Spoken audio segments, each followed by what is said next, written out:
আসসালামু আলাইকুম। বেঙ্গল ক্লাউড থেকে তাসনিম আছি আপনাদের সাথে। আজকের এই ভিডিওতে আমি আপনাদেরকে দেখাবো কিভাবে জাস্ট কয়েক ক্লিকের মাধ্যমে কয়েক মিনিটের মধ্যে আপনি আপনার ভিপিএস এর জন্য কন্ট্রোল প্যানেল হিসাবে ফ্রিতে এ প্যানেল, যেটাকে অনেকে ডাবল এ প্যানেল বলে থাকেন, এই প্যানেলটি ইনস্টল করবেন। তো চলুন শুরু করা যাক।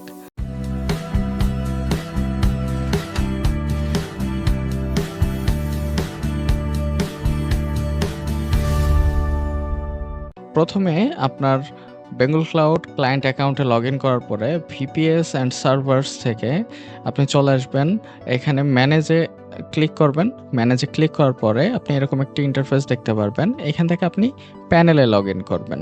প্যানেলে ক্লিক করবেন। প্যানেলে ক্লিক করার পরে এখানে আপনি লগ ইন ইন্টারফেস দেখতে পারবেন। সো এখানে আপনাকে লগ ইন করতে হবে। এখন এই লগ ইন ক্রেডেনশিয়ালটা আপনি পাবেন এইখানে। সো আমি এই ক্রেডেনশিয়াল দিয়ে লগ ইন করে নিচ্ছি আমার ভিপিএস কন্ট্রোল প্যানেলে। ওকে, আমি ইউজার নেম এবং পাসওয়ার্ড দিয়ে লগ ইন করে নিচ্ছি। আমার ভিপিএসে আমি লগ ইন করে নিয়েছি। এখানে আমার একটি ভিপিএস সার্ভার আছে, যেটাতে আমি অপারেটিং সিস্টেম হিসেবে ব্যবহার করছি উবুন্টু 22। সো এটি আপনি কোথা থেকে দেখতে পারবেন? আপনি এটি দেখতে পারবেন এখানে, আপনি জাস্ট হভার করলেই দেখতে পারবেন। দেন আমি চলে যাব ইনস্টলে। ইনস্টল থেকে কন্ট্রোল প্যানেল থেকে এ প্যানেল, এইটার উপরে ক্লিক করবেন। ক্লিক করার পরে কনফার্ম করে দিবেন ওকে দিয়ে। Okay, so the panel will be installed when you shut down and then start the VPS. Means আমরা সার্ভারটাকে অফ করতে হবে। এখন অফ করার পরে 1 থেকে 1.5 মিনিট পরে আবার সার্ভারটাকে অন করতে হবে, আর তখনই আমাদের এ প্যানেল ইনস্টল হওয়ার প্রসেস শুরু হয়ে যাবে। তো চলুন আমরা অফ করে দিই আমাদের সার্ভারটিকে। সো অফ করব আমরা কোথা থেকে? আমরা এই আইকনটিতে ক্লিক করে অফ করে দিব, stop the VPS. So stop করে দিব আমরা এখনই। সো স্টপ করে দিলাম, এটা সাকসেস মেসেজ আসছে। সো আমরা এখন পেজটাকে রিলোড দিয়ে দেখি আমাদের সার্ভারটা স্টপ হয়েছে কিনা। সো রিলোড দিয়ে দিলাম। ওকে, রিলোড দিয়ে দিয়েছি। এখানে আমাদের স্ট্যাটাস অফলাইন দেখাচ্ছে, দ্যাট মিন্স আমাদের সার্ভারটা পারফেক্টলি অফ হয়েছে। সো এখন আমি এখান থেকে স্টার্ট দিয়ে দিব ভিপিএসটা। সো স্টার্ট দিলেই আপনি দেখতে পারবেন এখানে আপনার সিপি ইউজেস বেড়ে যাচ্ছে, এখানে নেটওয়ার্ক স্পিড বেড়ে যাচ্ছে। দ্যাট মিন্স আপনার এপিএন ইনস্টলেশন প্রসেসটা শুরু হয়ে গিয়েছে। এবং এর সাথে সাথে আপনি আপনার এপিএন ইনস্টলেশনের যেই ক্রেডেনশিয়াল, আপনার এপিএনএলের ইউজার নেম, পাসওয়ার্ড এবং লগ ইন ইউআরএল কী হবে, আপনি এই ডিটেলসগুলো ইমেইলে পেয়ে যাবেন। সো আমরা আগে এখান থেকে সার্ভারটাকে অফ আছে, অফ থেকে অন করে দিই। সো অন করে দিলাম আমি। এখন লোড নিচ্ছে।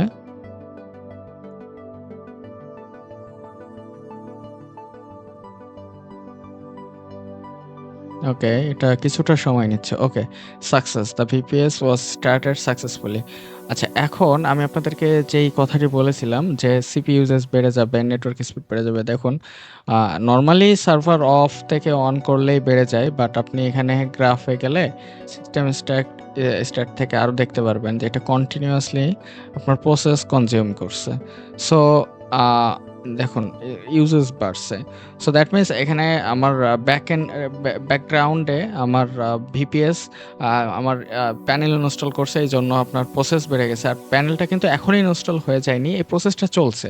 সো প্রসেসটা 5 থেকে 30 মিনিট, 1 ঘন্টা সময় পর্যন্ত লেগে যেতে পারে। এটা ডিপেন্ড করবে অনেক কিছুর উপরে, নেটওয়ার্ক স্পিড বা হচ্ছে আমরা যে প্যানেলটা ইনস্টল করতেছি সেই প্যানেল যেই আমাদেরকে যেই ডেটাগুলো যেই লিঙ্কের থ্রুতে, নেটওয়ার্কের থ্রুতে দিচ্ছে, সেটা কতটা স্টেবল এবং ফাস্ট, এগুলোর উপর অনেক কিছুর উপরে ডিপেন্ড করে।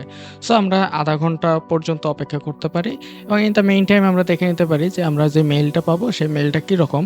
সো আমরা দেখেন অলরেডি আমি মেইলে এ প্যানেল ইনস্টলেশন ডিটেলস নামে একটা মেইল পেয়ে গিয়েছি।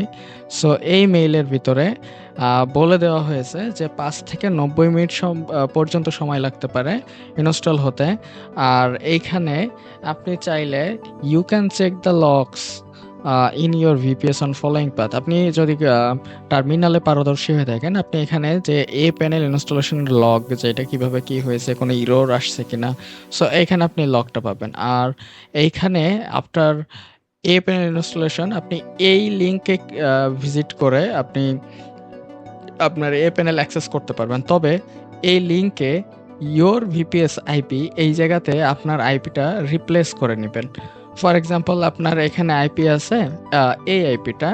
সো আপনি আপনার ইউআরএলটা হবে, এখানে নোটপ্যাড ওপেন করে নেই, নোটপ্যাডে আপনার এই ইওর ভিপিএস আইপি এইখানে আপনার আইপিটি হবে। সো এইখানে আপনি আপনার আইপিটি বসিয়ে নিন। এখন এই যেইটা হলো, এইটা হচ্ছে আপনার এই প্যানেল ইনস্টলেশনের অ্যাক্সেস করার জন্য, প্যানেল অ্যাক্সেস করার জন্য ইউআরএল এইটা, আর ইউজার নেম পাসওয়ার্ড এইটা। তবে আমি আপনাকে রেকমেন্ড করি আপনি প্যানেল ইনস্টলেশন কমপ্লিট হওয়ার সাথে সাথেই যখন আপনি এই লিঙ্কে অ্যাক্সেস করে আপনি এই প্যানেল লগ ইন করতে পারবেন, এরপরে আপনি এই প্যানেলের সেটিংস থেকে আপনি এই ইউজার নেম পাসওয়ার্ড বা আপনার এই যে এখানে মাই প্যানেল আছে এগুলো সব চেঞ্জ করে নিতে পারবেন। সো আশা করি বুঝতে পারছেন। যদি কোনো সমস্যা হয়ে থাকে, কোনো ধরনের ইরোর বা কোনো ধরনের প্রবলেম ফেস করে থাকেন, তাহলে অবশ্যই বেঙ্গল ক্লাউডের সাপোর্টে জানাবেন। আমাদের সাপোর্ট টিম আপনাকে 24 ঘন্টা যে কোনো সময় আপনাকে হেল্প করতে রেডি আছে। সো আজকের মতো এই পর্যন্তই। ভালো থাকবেন। আসসালামু আলাইকুম।